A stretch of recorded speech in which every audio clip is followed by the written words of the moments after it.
So, good morning, you guys. I want to review the concurrent episode of South Park about Labubu's. And I do want to mention, too, that, unfortunately, I work a lot of hours. I'm going to Toronto next week. And then on the weekend of the 27th is my birthday, going to Memphis. And then I have a couple of trips to professional wrestling shows, one in St. Louis, one in Lowell, Massachusetts. In October, you definitely guess where I'm going to go. Which company I'm going to support, really. But the thing about it is that, it allows me to review these episodes a little bit later, but I can also watch these episodes a couple of times and watch what other people are saying about these episodes and give you guys a more in-depth review, really. So there's like a trade-off with that. The first thing I want to say is that when the episode opens, you see Betsy, and for those who don't know, that Betsy is based off of Trey Parker's daughter. I don't know what her name is, but she used to play Ike a few years ago. But there's a lot of people, and I think one big theme of this whole season really is getting what you want. So like Trey Parker wants his daughter to shine. So obviously this is something for Trey Parker, but also the Labubu craze is what people want really. So it goes with that. And also too, when we see people like Trey Parker's daughter, we have to be a little bit careful because you don't want her to turn to Randy Marsh where she's overfeatured. A lot of people can say, hey, this is nepotism. Hey, this is just because you want to put your daughter in front of the show. But I don't think that he's doing that with her. So what happens is that, she and another character get into a fight over Labubus. And it reminds me a lot of the Pokemon craze. But before I start about on that, it reminds me of the Prime the Cred episode when there was a limited batch of Cred and all the kids were fighting at that CVS in Pablo, Colorado, when you watch the Cred episode of South Park. So reference to that episode, and then it also reminded me of the fight between Wendy and Cartman because everybody was cheering for them during that fight. That was when Butter said the famous line, "Fuck him up, Wendy." The next thing is that, they fight over Labubus, and it was actually very interesting because it reminds me of like the Pokemon card craze because I was born in '87, so the Pokemon card craze was like the mid '90s. So I remember like my grandma saying, I don't want you having Pokemon cards, but you know, um, I was raised by my dad, so fuck her. Like what does she know? Like she doesn't tell me have Pokemon cards or not. I'm Rick James, bitch. But the other part of it is that yes, there were people getting stabbed over Pokemon cards, and it was almost like I think with a lot of kids, Pokemon cards represent. It was a form of gambling because if you open a pack, you got a Charizard card that was like $200 more. There was also that Freudian thing, like Pokemon were like pets, really. Like obviously, they start as small creatures and they grow into these big cool monsters really. So some people almost like Pokemon cards was a source of a sense of maybe like trying to feel like ownership or like pet ownership. And then also with Pokemon, the cards, they're also like very very colorful. And and actually too, like if you open up a pack of Pokemon cards, they have like an interesting chemical smell, like kind of gets you high a little bit. So it was designed to be like addictive as possible, really. And that's very very similar to these Labubus. They're colorful. Like they're small little creatures, like pets, really. And you can argue that they come from other countries. What chemicals are they using to make these little creatures, and they're also really colorful. So and the other thing about like Betsy too is that she wears black, white, and gold. That's her main colors. And I was thinking to myself, she reminds me of something. And I was thinking about maybe Kill Bill because Uma Thurman wears red. And no, she wears yellow and black in that film. Like her famous Kill Bill Bruce Lee outfit. So maybe it's that. And I also thought about Eminem because Eminem wears black and the colors associated with Eminem are black, white, green, blue, and his blonde hair. Really, like if you look at like the early Eminem albums in the early 2000s, they would have those colors really. And I was also thinking about Riley Freeman, if I'm correct, because I think Riley Freeman, if I'm correct, that character, like he has black cornrows, he has a white shirt. And she kind of like a little, like she reminds me a little bit of Seymour from the Boondocks because Seymour has blonde hair and she has like I think she wears like white and black as well, really. So she reminds me a lot of like those a lot of different characters, really. So maybe she's kind of based off of that.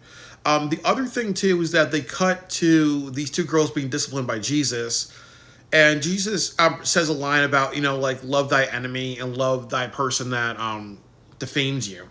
So, and he doesn't know what a labubu is, and this kind of goes to what we say about like God and Jesus coming back into the classroom. Like there's some schools with the Ten Commandments, or you may meet teachers that disciplined by the Bible. Like a book that was written thousands of years ago doesn't have. A book written 1,000 years ago should not be the laws for the modern day. Really, there themes and messages. Absolutely, there's themes and messages to Homer's Odyssey that was written so long ago, and the Tale of Gilgamesh and other ones.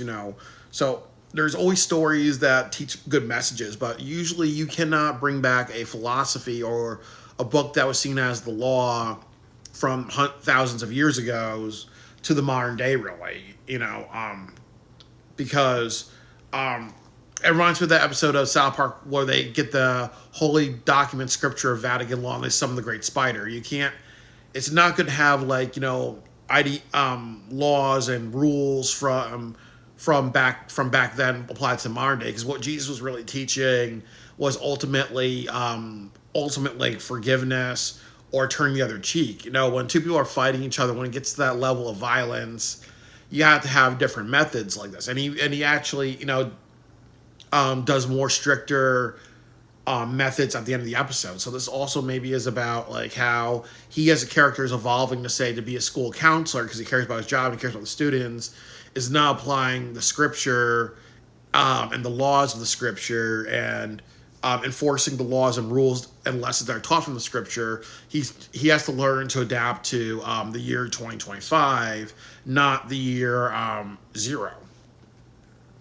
So it cuts to, and then the other thing that happens too is that they say to each other that Jesus sucks, and they also backtalk him, and also Jesus is very patient, and it's also kind of like really interesting as well, really, because usually nowadays that happens a lot where kids get away with back talking teachers, or like sometimes teachers will be like, okay, since I told you we have to hold on to your phone at the end of the day, fuck, I'm gonna destroy your phone because you disrespected me. Like that would be popular if that was done in the 80s, 70s, like 90s, 80s, 70s, 60s before then. But nowadays there's a lot of just like complacency or patience or holding back, really, because of how society's changed for the worse with disciplining kids. They can backtalk him, and that's that, really. Where in some schools you would get a suspension for doing that, for disrespect. The next thing it cuts to Red and Butters. So Red wants Butters to buy her invites Butters to her birthday party, and also sweet talks him into buying her a gift. And it's a Labubu with like rainbow colors on it. So I want to talk about this. That obviously Butters is being manipulated. This reminds me a lot of the Raisins episode where he doesn't realize that there are women who work at places like strip clubs or OnlyFans or Fansleys or strip clubs or Hooters or other places, or even like in real life where they're not your friend, really. They'll act like your friend. They may give you something like invitations to a party or maybe a hug or like, other things like that. Something small to get what they want out of you. And that's not just women, that's other genders as well, really. Like whatever you desire, people can take advantage of you. The other thing too is that it reminds me of that episode of South Park with Damien, where Carmen wants the ultra Mega Man, and Kyle decides to be a Jew and gives him ants in the pants. Because of that episode, I'm just joking, you guys. I'm not anti-Semitic, but I'm just joking with that. I'm not anti-Semitic, but in that episode, Carmen does the exact same thing, where there's a birthday party, and he's expecting everybody to buy the expensive Mega Man, and then the other thing about that is. Again, what happens with a lot of kids' birthday parties? Like usually they're very, very expensive. My dad was a cheap bastard. I remember one time I won like a Pokemon emulator game. Like no, it's like a Game Boy. What you do is like you plug it. It's like you play Game Boy games on your Nintendo GameCube. I remember my dad snapping his fingers at my birthday party, and he was saying, "Hey Byron, I don't spend $50 on birthday gifts." But the reason why I say he was a cheap bastard was like the month before my brother had a birthday, and he spent like over $1,000 on like inflatables, on inflatables, and also like catering and everything like that, really. And I also remember like one time for a birthday, my dad did something like he said, "I'm gonna make you a birthday dinner, and the budget's $20." Mind you, my dad makes over $100,000 a year. That's what you want to hear, and that's why I celebrate my birthday by myself. That's what you want to hear, really, is your father who makes over 100 grand saying, the budget for the dinner is less than $20. I know he's trying to teach me to save money, but that's just an asshole way of doing that. Fuck him.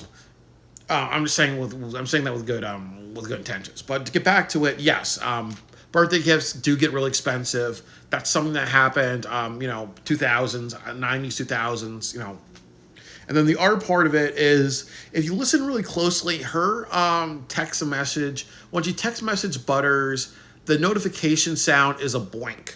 And what do boinks symbolize? Sometimes it symbolizes in media the penis getting erect, like boing, boing, boing, boing. So maybe it's trying to symbolize that Butters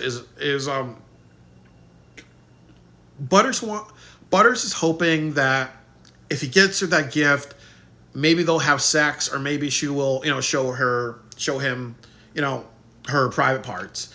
He does mention her red bush at the end of it. So maybe the boink is just ultimately his hope and his desire to be like, hey, you know what? I may get some sex out of this. And this kind of is good that South Park is doing this, because that's also very true with a lot of relationships in high school and middle school or elementary school, when, children grow into their psychosexuality. Sometimes, they're hoping to be friends with people, or they're hoping to buy gifts for people, or be in people's good graces, or allow themselves to be taken advantage of, or not realize they're being taken advantage of because they're hoping to get sex out of it. And, that's not just, kids growing into their sexuality. That's also something that, some adults face, really. So that's definitely very true. It's a whore and a John mentality. And then I also have to mention, too, that I remember that there was this girl in high school, Elizabeth Nolan. I'm sorry. There was this girl in high school, Elizabeth Nolan, no relation to Christopher Nolan, that it was almost like, like she was very like hot and attractive, always dressed in schoolgirl outfits. But I remember like how she was like, I think like she was like, how she would like do things like, oh, well, you know what, she had big boobs, and she would do things like, we pay her like $5, you get to see your, breast and whatever. And I think like she said $20 to see, between her legs, really. But yeah, that happens, really. But there are relationships, unfortunately, when children grow into their sexuality, that is like a prostitute and a John. This is why we need to have conversations with our children about sexuality and just how to be responsible with it, but also not how to allow themselves to be taken advantage, or saying that you shouldn't do something where you take advantage of others with it. That's important in parenting. The next scene is the City Walk. The City Walk becomes a city pop-up store, which is another word of selling anime toys and Asian goods, really.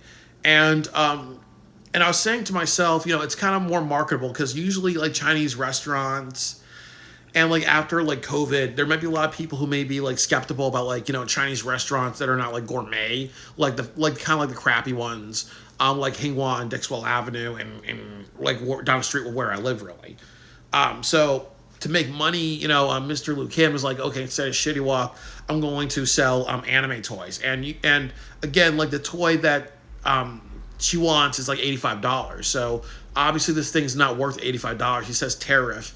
So it's two things that, there are a lot of anime toys and DVDs that are sold for hundreds of dollars. They got that right. I remember watching Noir. I remember like when I went to Sarge's Comics as a kid, really, what happened was they sold that anime that I really liked, but I remember that they burned it downstairs in a in like a DVD laboratory thing. So that probably cost them, maybe pennies on the dollar, but you're making like over $50 profit, really. And then also, it's just like as what he's doing. He's saying tariff, and you don't know if he's actually true that he has to pay more because China has to pay more.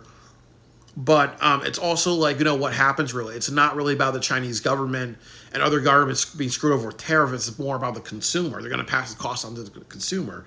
So when there's a fad or a craze, they're going to say, hey, we're going to pass this tariff tax and everything on the consumer because, fuck this. It's government fucking the consumer. That's how the world works. And then also too, the other thing too with it is that that Butters buys a Labubu box. It's a mystery one, meaning that you get any Labubu. So you have to keep paying $85 to get until you get the one that you want, really. So it's a form of gambling, just like with Pokemon. Like you open a set of Pokemon cards, you want to get your holographic Charizard, which was like I think worth $300 or $400 back in the day. Now it's worth like thousands of dollars. And or my favorite Pokemon was Alakazam. Like I always wanted that card, or Kadabra as well. Really, but I always won. But I would have like spent a lot of money on trying to get that. So that's true. About like how toys are overpriced, or like fad toys, or there's mystery box or other items where you don't know what you're getting really. So that way you get in a cycle of just continuing to shell out money. The other thing too is that Luke Kim's wife appears, and she's kind of like one of the ethical. She's kind of ethical in this episode. She's kind of like one of the moral. On the nose moral principles, like saying like you're taking advantage of him, and Mr. Luke Kim doesn't care really because he's kind of like saying he needs like saying that they're desperate to make money really, and that's also true with a lot of foreign countries, or a lot of businesses. Everybody's desperate to make money, so even if it's extortion or manipulating or taking advantage of kids, fuck them really. That's just how the world works. It's interesting because Luke Kim smokes a cigarette in this episode, and this is a stretch, but it's a reference to the Deer Hunter because there's a scene where Christopher Walken and Robert De Niro's characters are playing Russian roulette, and there's a bunch of people smoking cigarettes. So usually a lot of Japanese and Asian gangsters smoke cigarettes, or in that film, it's also kind of about like how these two people are playing Russian roulette. These guys don't care. Butters is gambling. He can care less, really. It's a form of entertainment to watch Butters, loses money really. It's sociopathy. So they cut to Fox News, and they talk about Satan, and they're saying that there's a sexual relationship between Donald Trump and Satan. So I want to talk about this. A lot of people point this out. They say diverse reporter group, and what happens is that there's a black guy in their group, but he's not in but he doesn't get a word with Donald Trump. He's kind of like trying to jump and get attention, get his questions answered, and that doesn't happen really. And a lot of people say about Fox News that it's racist, it's anti-black, or like I think like in Fahrenheit 9/11 or Bowling for Columbine, they talked about how a lot of times in Fox News you see a lot of reports of black people doing wrong really because they're trying to act like maybe they're a company that hires black reporters or they have black people on the show or black employees, but a lot of their view is anti-black really. Like as I said, if there's a black guy doing right, they're not going to focus on that. If there's a black guy doing wrong, they're going to focus on that. So that's kind of where that comes from. Like he's a token black man. He's just there to be there, but not to be respected. My experience in the 48-hour film project. So after that, really, they asked Donald Trump, "Are you fucking Satan?" And that's a play on words. Like, are you fucking stupid? Are you fucking Satan? Or are you fucking Satan? Or am I gonna watch a video of watching Evelyn Lynn or Liza Rowe or Mia Khalifa fucking? You get what I'm trying to say, really.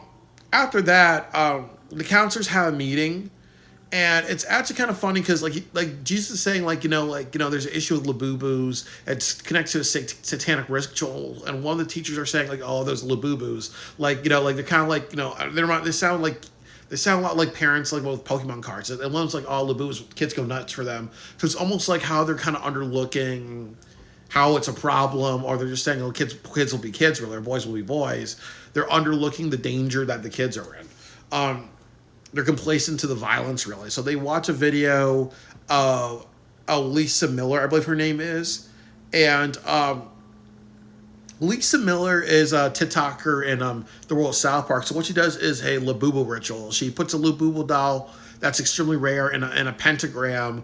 She takes chicken blood and she breaks the chicken's neck, sucks out the blood, regurgitates it, and summons a demonic force. Really. So I want to talk a little bit about that because some people have some questions. The chicken is a reference to the Wall Street episode because you remember they took a chicken, cut its head off, and then they had the chicken bleeding all over a circle, and they went to like how they're going to handle the bailouts and the in that episode of South Park. And now you're seeing a chicken being killed. A lot of people, I don't really know chicken symbolism, but the only symbolism I got is that women produce eggs. Chickens are known for producing eggs, really.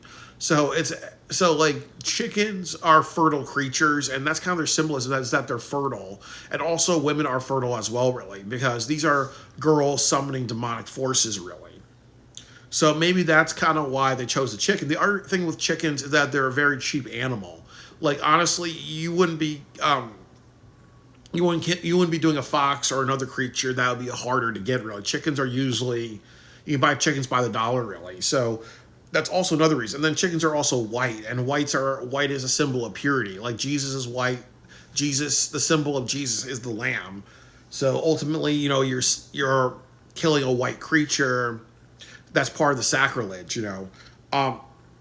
And also too, when they watch that, a lot of the teachers really overlook how that what that child is doing is dangerous, and they're overlooking how dangerous it is, really. So it's kind of like what happens with TikTok and a lot of social media, with how a lot of teachers and parents and a lot of people overlook the dangers of online, really. Like, a few weeks ago, there were people talk about like Lil Tay and how she was making a post about posting like nude pictures on her 18th birthday. Like the minute she turns 18, there's gonna be nude pictures of her online, really, on her OnlyFans. When it's like, how do you have that much time to take pictures when you're 18? When from midnight to a minute after midnight. And then also the other point of it is, what if she was born on 11:59 p.m. on her birthday? So ultimately, she's 17 for almost the entire day, really. So, there's people like Lil Tay who do things that a lot of people overlook that are dangerous and can be a bad influence on people. The same way you see in this TikTok video, what this girl Lisa Miller is doing, where she's doing the satanic ritual. And then what happens is that I did skip through some of it because some of it's a little repetitive. So Jesus has another counseling meeting, and the parents are saying stuff like, "What are you going to do about this?" And they shift blame and accountability to Jesus, and that's kind of like what we talk about in the Prime episode when I think Butter's dad says something like, they're your kids. We can't tell our kids what to do and what to drink. They are your kids. So it's almost like what we see in that episode of Prime and Cred, and in this episode about like how there's a lot of shifting blame, or there's a lot of like teachers and the counselor stepping in to be the father of these children, really. And then also too, the mothers are sarcastic and they don't respect him, and the daughter says something like, okay, and the daughter says something like, we cannot, and the daughter's like disrespect Jesus in front of the moms, really. They said like, oh well, Jesus sucks as the counselor, really. So this is a couple of things about it. Like the parents are being sarcastic and disrespectful. The children are being disrespectful as well, really. So it's almost like like nowadays being outspoken is really common, but it's turned into openly disrespecting people, and that's also very true in schools where parents can be really disrespectful to teachers, and then their children inherit that. Or sometimes you may see parents or adults fight security guards or police officers because they don't like something. Like I went to like TNA Slammiversary at the UBS Arena in New York City, and there was a guy that was fighting one of the police officers because they were telling him and a few other people not to stand on chairs, really, and the guy was able to stay, really, because he was like, but he almost took a swing at a police officer. He was hitting a bunch of people, and he was like saying, I'm grown, you don't do this. So imagine if you had a kid, really, what's the kid going to learn? Oh, whenever, you break the rules and people are trying to make you put their hands on you because it's their job to put their hands on you to make sure you're safe and you're not disrupting things for other people, really.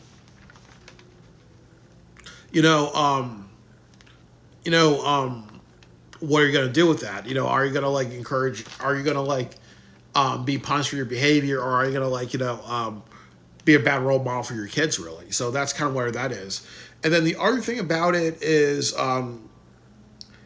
that the parents talk about like everyone wants to be like Kelly Miller, that girl who did the pagan, who did like the sacrifice TikTok thing. So it's almost like, as we said too, like they're overlooking the danger and they're almost like saying, okay, you know what, girls will be girls really, and that's almost like what we see a lot of nowadays with like there's people who want to be just like I think I forgot her name but she's kind of like that girl that Miss I think Aliana or something like that, like Aliana Rose. I'm saying her name. Like she's on like YouTube. No, she's on like Instagram. She always just talks back to her mom. Or there's people who want to be just like Nikata Avocado, eat unhealthy really. So sometimes parents could be like saying, okay, well that made that person we'll do this. Or there's Marcellus Gregory, who's a big fat guy, and it's almost like there's videos of him eating unhealthy, or there's issues of, or there's like people like destroying all of his dinners and stuff like that. So it's almost like how sometimes parents may be like, oh, well, if that makes me money, or oh, if my kid's going to be bitching about it, I'm going to give in and I'm not going to overlook the dangers. They said something like Kelly Miller hung herself. Jesus says we should keep them off of TikTok because Kelly Miller hung herself. The mom says, do you have kids? Jesus says, no, it figures. So it kind of is almost like what I've told you about, as we said, of overlooking the dangers or overlooking about like how people turn out really, because there's plenty of people who do mukbang and they end up dead, or there's been plenty of people who share a lot about themselves on the internet and they end up dead, or there's people like Nikata Avocado where he has health issues. He had to have assisted breathing, and there's a story that he got his life together, he lost a lot of weight, and now he's going back to being a glutton really, so ultimately about parents not doing research about like who these people are idolizing, and also if these people who they idolize committed suicide or did other things like that, we need to just make sure our kids not worship these people. I do apologize. I know some people criticize my things for being lengthy, but sometimes you got to be lengthy. One more page of notes, guys. So what happens is that Butters has to play a Labubu grab machine. So again, it's grab machines are actually wired to they're wired in a way where if you play a grab machine, they're wired in a way where it doesn't work or it fails on you until you put it in a certain amount of money really. So that's almost like with a lot of arcade games as well, really. Like the games can be in super difficulty mode, but as soon as you put in a certain amount of money, really, what's going to happen is that you're going to be able to win it and stuff like that, really. And then Butters actually gets the Lubu he wants, but Liu Kim says, you know what, you have to pay an additional $600. Butters leaves the place before that happens, really. And then Butters goes to the party. So what happens is that he gives Red the Labubu. She gives him a hug, and Butters thinks that that's going to lead to sex, really, but he doesn't realize that she's just doing this just because she wants to have like a Labubu ritual on TikTok for clout and attention, really. So this also kind of goes with like what I've said about how we need to teach our boys not to be taken advantage of and not to take advantage of women. We got to teach our daughters not to be taken advantage of and not take advantage of women and whatever gender your children identify as. Because once again, Butters got himself in a situation where he got taken advantage of, and that leads to him getting detention at the end of the episode, even though it's not really his fault. It's mostly Red's fault for taking things that far, really. And then what happens is that they summon... is that they do that ritual. So you see the girls chanting. It's very similar to the Margarine episode where they do witchcraft. And then what happens is that Satan and Donald Trump is summoned, and it's revealed that that Satan is pregnant. And I think one of the reasons why they're doing that is that it's on the nose by saying that, okay, South Park's going to focus on Satan for multiple seasons because they're going to do it for the term of Donald Trump, really. And then also, there's a lot of people that, conspiracy theorists, that think Donald Trump is the devil. So when you see Jesus, the devil, and Jesus, the devil, Donald Trump in the same like frame and stuff like that, it kind of is like maybe it's trying to hinting that some people will think that this is going to lead to the battle of Revelation, either in real life or in the world of South Park, where it's going to be Jesus, or it's going to be Donald Trump, Satan, and their child, at the Antichrist, Satan, and the false prophet versus Jesus. Like maybe they're going to go down that. Maybe this is like a serialization, really. Maybe it's going to go down that angle. And then also too, the other thing that happened really is now we know that there's a serialization, meaning that there's a storyline that's going through multiple episodes, really, and that just means that the story really is Satan's relationship with Donald Trump, really, and the serialization as we know it, because I know a lot of people didn't like that when they did that Skank Hunt storyline, and that was the name of the last episode, and the serialization that we know it of the Skank Hunt. Season long storyline. So it's ultimately kind of like that thing too. Kind of like, that ultimate thing about like what happens when we, is that of another reference to a South Park episode as well, where like the serialization, we know this is going to continue for multiple episodes. The other thing too is that Butters and Red get punished. They get 2 weeks of detention. TikTok is banned and cell phones are banned. Labubus are banned at school. And they say like stuff like, you know what, hey, Jesus is a dick, but at least he's better than the last guy. Because, with Mackie was very much a pushover. And that was kind of like the issue with Mackie's character, that he was very much a pushover, even though he had like a good heart and stuff like that, really. So it's kind of like maybe a little bit of a reminder of like what gets good kids and where kids will respect their parents and respect their counselors and teachers, is that you take from the Bible and you take what people want to bring back from the Bible is more strict discipline and more control over children, because that's one of the reasons why people want us to go back a couple of generations. The Bible itself and the teachings of Jesus is helpful in certain ways, really, but it doesn't help correct behavior, because Jesus' philosophy was always understanding and forgiveness. But going back to spare the rod, spoil the child, maybe that needs to come back, really. And sometimes that can help shape children, really, but also bring discipline back into the classroom. And maybe things like, hey, if the parent's disrespectful, we got to suspend the child, really. So, there's definitely like a lot of things that we have to kind of really think about with these episodes of South Park. It's definitely very allegorical, and it's definitely talks about like the modern day, really. So overall, I really like this episode. It went by very quickly. I would say that maybe this is the third best episode, really. I think because the ice was the first episode was the best one. The second best one was the second episode, because like obviously ice and just how over the top that was. That felt very South Park. This did feel South Park as well, really, but I didn't have that over. It didn't feel way too over the top, really. But the Randy Marsh, I'm going back to South Park, was like the worst episode of the season so far. But we'll see how it goes, really. But overall, good episodes, really reflective, and just saying like how things are very cyclical. Pokemon craze was really, really big. Now the Labubu craze is really, really big. But it's ultimately, as I said, it's how we teach our children to handle temptation. That's important. We always want to get what we want, but we have to know how to handle when we get what we want.